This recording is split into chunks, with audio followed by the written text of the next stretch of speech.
welcome back to the Villa Filler podcast. I'm here, as always, with my good friend Dan Wiseman. Dan, I'm not going to ask you how you're doing because I already know. Yep. Let's just get into the game, Dan. First of all, we were both feeling pretty optimistic before this game and after the Sheffield United game in the last podcast. If you guys listen to that, we really do appreciate it. But a very, very frustrating performance from the Villa, Dan. Yeah, mate. I think we got it wrong from the off. I thought the fact we didn't make any changes to the lineup was bizarre. I thought I thought right from the off, I thought there definitely should have been some changes. I thought I liked Keenan's involvement against Sheffield United, and I thought he was right for that game. I didn't actually think he was necessarily right for the game we were playing, but given the way that. Well, I was about to say the way that we played or the way that we attempted to play, you can see why Dean started him, because the game plan was just Sunday League. It was stick as many men behind the ball as you can. As soon as we win it, just smash it. Not even to Keenan, just somewhere in the general vicinity of where he was 15 minutes ago. And then concede possession. And it was just relentless. The first half was just relentless attacks. And the fact that we went in at half-time 1-0 up is beyond me, mate. It really is. And I mean, I said in the podcast before, I think I disagreed with you in the sense that I thought it'd be the right game for Keenan. Obviously, depending on the personnel. I still think that, the Chelsea defence, certainly the back two, definitely not the best defenders that we've come up against. But it doesn't really matter when you're not applying pressure on them, really. So it's slightly frustrating. I think Keenan really, again, he's been hung out to dry by a pretty woeful performance from everyone else.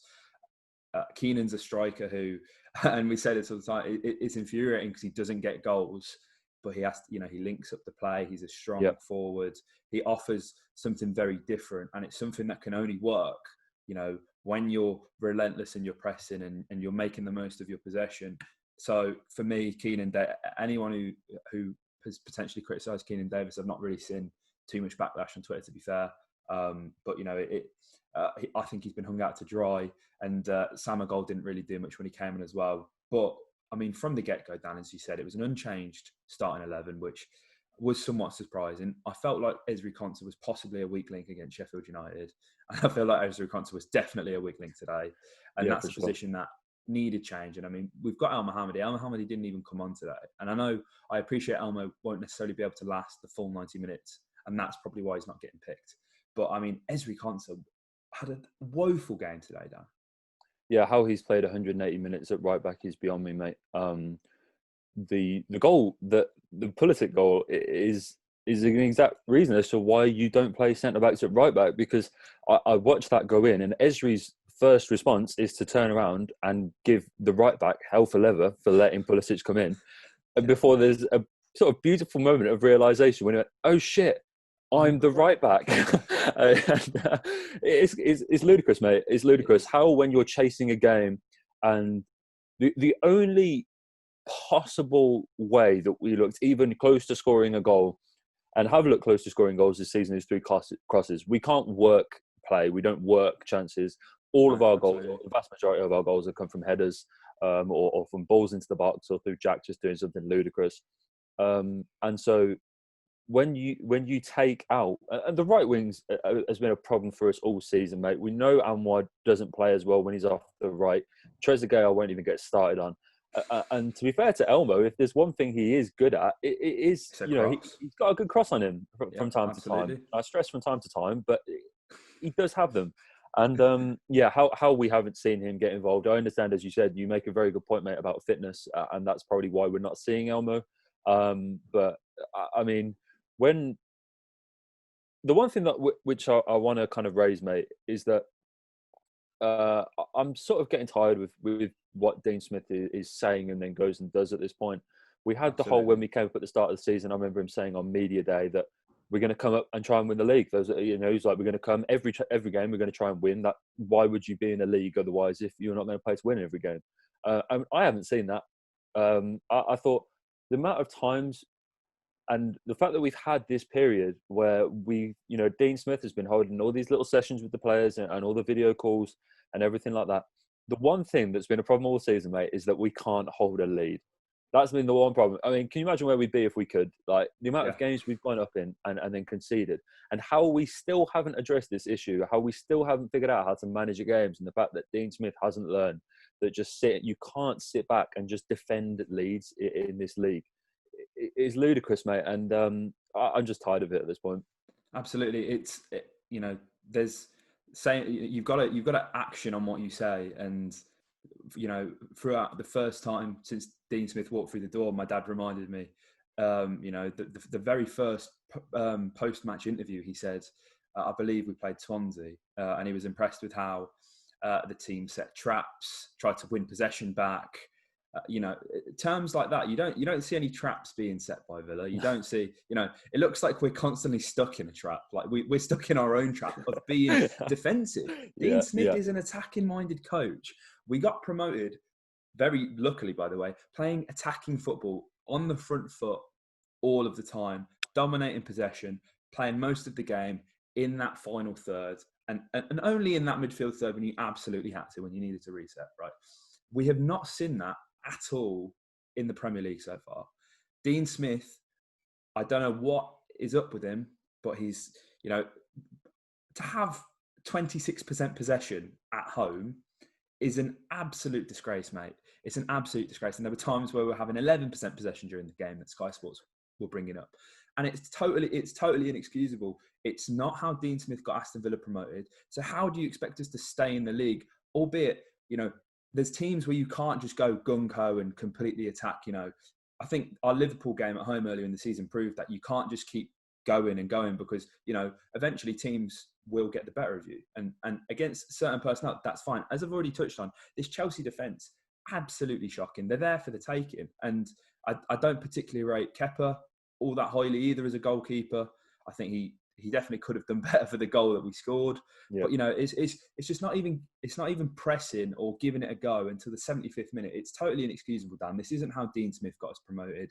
It's not how we should be playing football because we're short on players in certain positions like left backs and right backs. So you don't want to instantly put pressure on them by making us play in such a defensive way. And when there was such an emphasis on the ball coming into the box, the full backs are constantly under pressure. The centre backs are under pressure. You've got two left-footed centre backs as well. I love Courtney and I love Mings, but none of the best centre back partnerships in the world have ever been two left-footed centre backs. Never. No, it's not how it works. One of the things which frustrates me most with Dean is that, and you going back right at the start of what you just said, mate, about him being an attacking-minded coach. At least when we had Steve Bruce, you knew what you were going to get. It's what it says on the tin, bread and butter football. It's why we outed him in the end. Yeah. With Dean, we don't have an identity. We don't have a way of playing football. There's no clear strategy. There's no clear tactic. There's no game plan. This is what frustrates me, is that, like, Dean Smith has had all week on the training pitch. He's had his prep talks, they've had video sessions, they'll have had talks last night, they'll have had his dressing room talk in the morning. And what is he saying? Did he honestly say in those calls, just, boys, sit behind the ball for as long as you can, just keep hitting long balls to Keenan, and if we get lucky, we get lucky.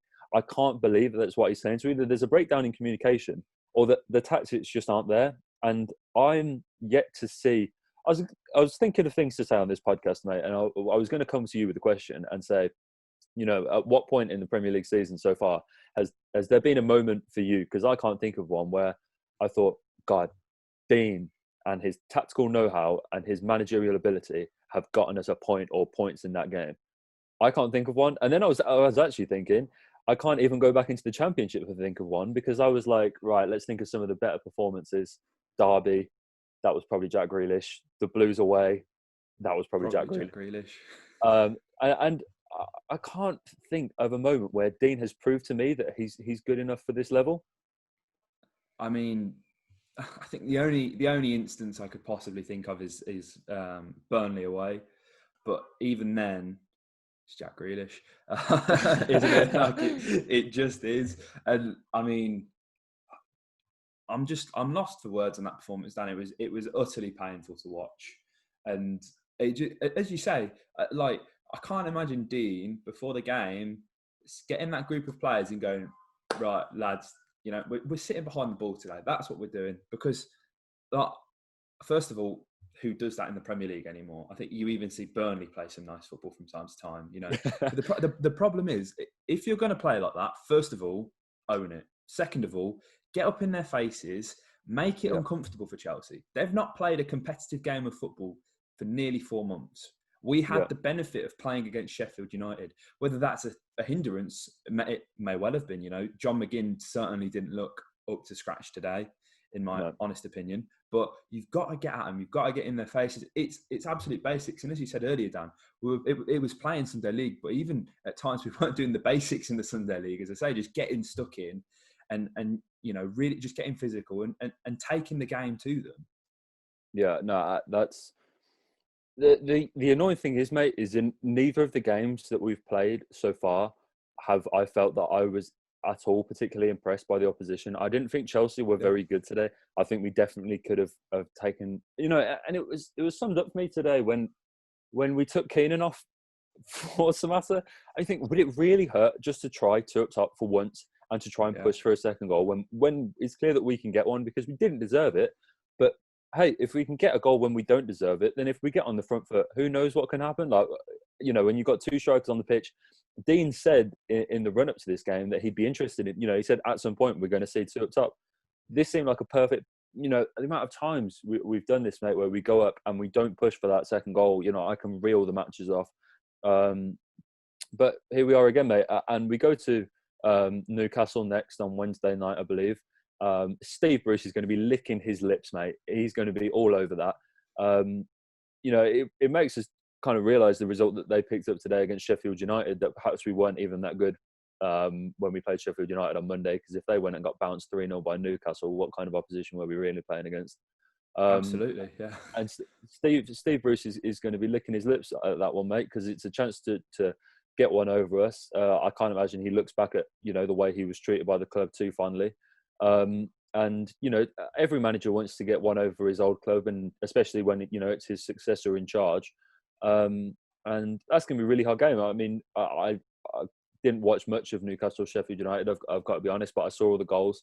Sheffield United were pretty poor, but it's a game that Newcastle are going to be very much looking forward to. And it's one of the games, actually, if you look at the run of games that we have left, that we need to pick up points in. To be fair, I didn't look at Chelsea as home at one of those games where I'm like, right, there's points there. Yeah. But Newcastle, the way I did, and I have, if we go and put in a performance which is anything close to what I've just seen, mate, I don't know how hold our chances in pretty high regard, mate.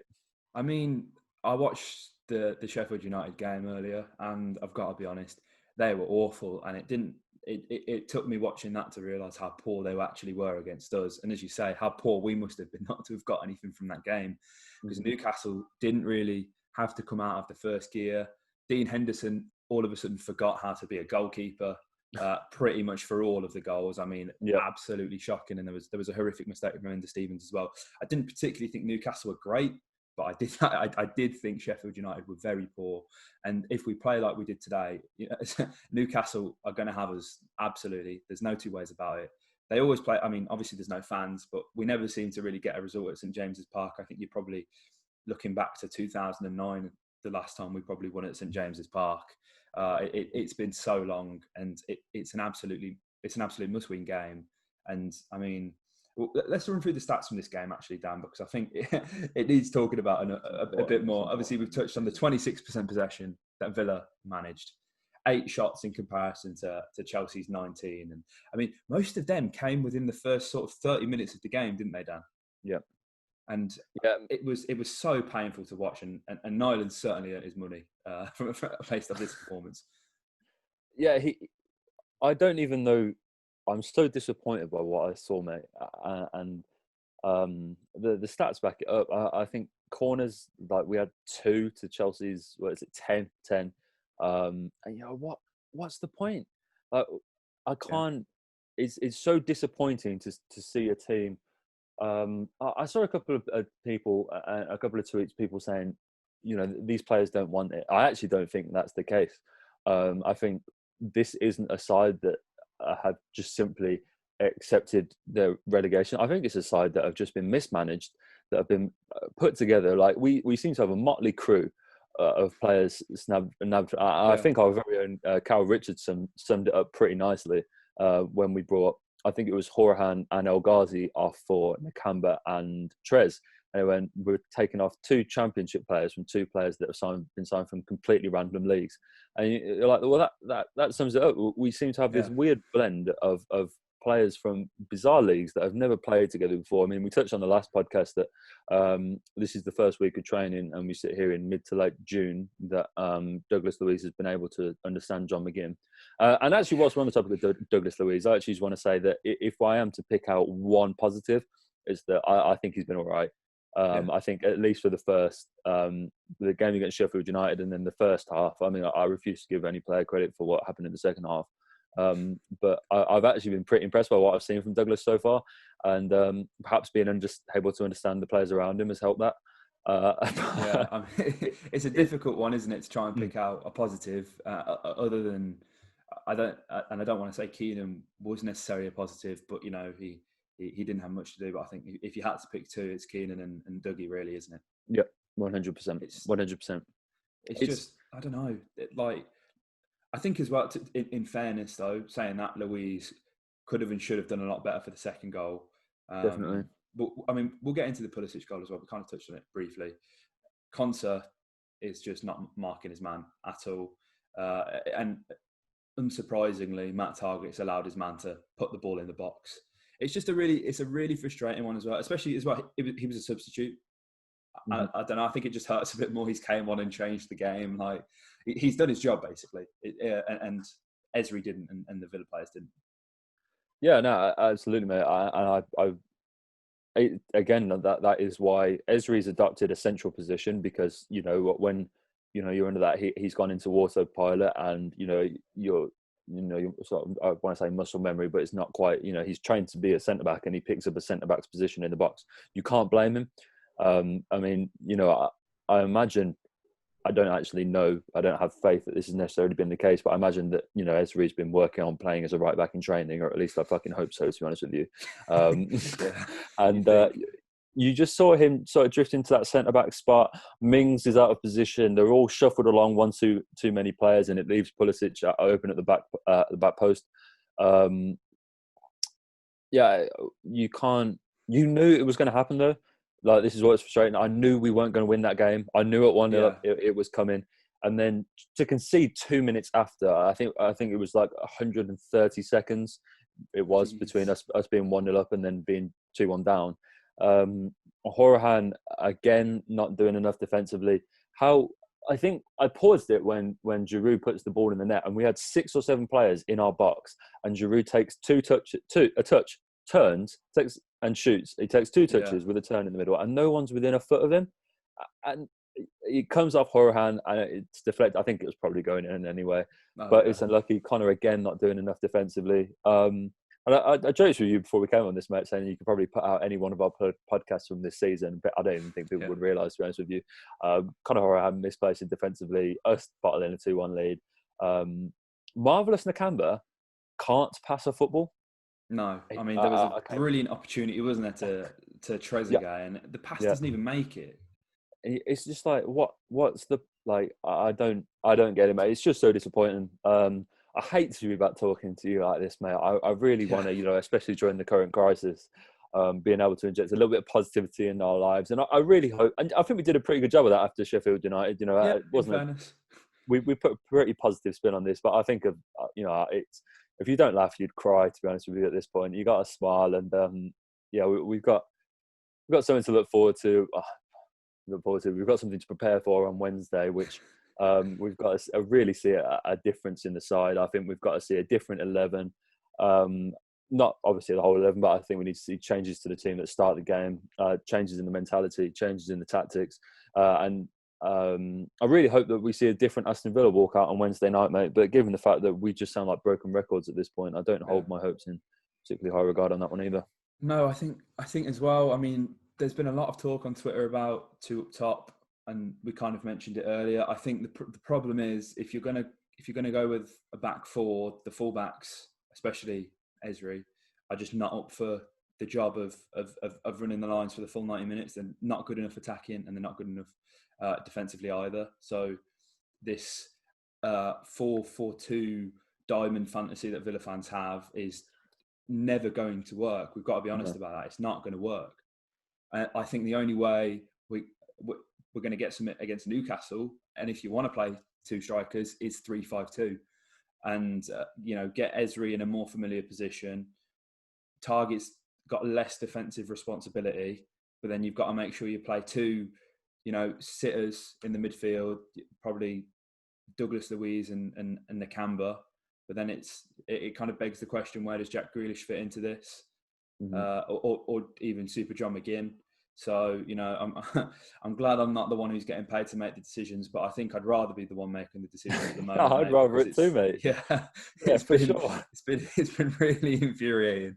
And you'd think, given the performances, that you'd want to change it up. Like I think we mentioned on a podcast as well a few weeks ago that Dean's had a lot of time with the players to work on how the game should be played with the formation. If that's what 3 months of no games and 4-3-3 is, I don't want to know. I don't want to see that for the rest of the season, Dan. I really don't. Mate, yeah. No, that's the point, mate, is that I thought I came away from Sheffield United and I went, right, if we're looking at that game positively, I thought we've taken this time out. I thought we looked a lot more solid. I thought the midfield looked bolstered, and Douglas, I think especially, is probably the only. Like, you can look at him and see he's far sharper on the ball. He doesn't dawdle, and he's not getting his pocket picked every couple of minutes like he was before. And I was like, I actually have faith in him to hold the base of that midfield. Yeah. But then you go into today, and it's like, where did everything go? And it was just a completely different. Despite the same team, the tactical approach was completely different. Why we kept seeing Jack on the right wing was beyond me. That was infuriating me. I didn't get that at all. That's not a position we've seen him in once this season. It's not the time to start making changes like that. We need to get our best players in their best positions. And although we can't really do that with Jack, because we all desperately want to see him back in that sort of 8 to 10 role, back in that free roam where we know he's at his best. Just for the sake of our lack of quality on the wings, we have to sort of put him out wide. And why we kept seeing him on the right wing was beyond me. I didn't get that one at all. I think I kind of just it's as you said, mate. I'm just a bit deflated. I could go on all day about the different ways in which this team disappointed me today. But we have to learn from this now. And I know I keep saying that, but there's 8 games to go this season. Yeah. And we were 16th at one point this afternoon. At half time, we were 16th in the league.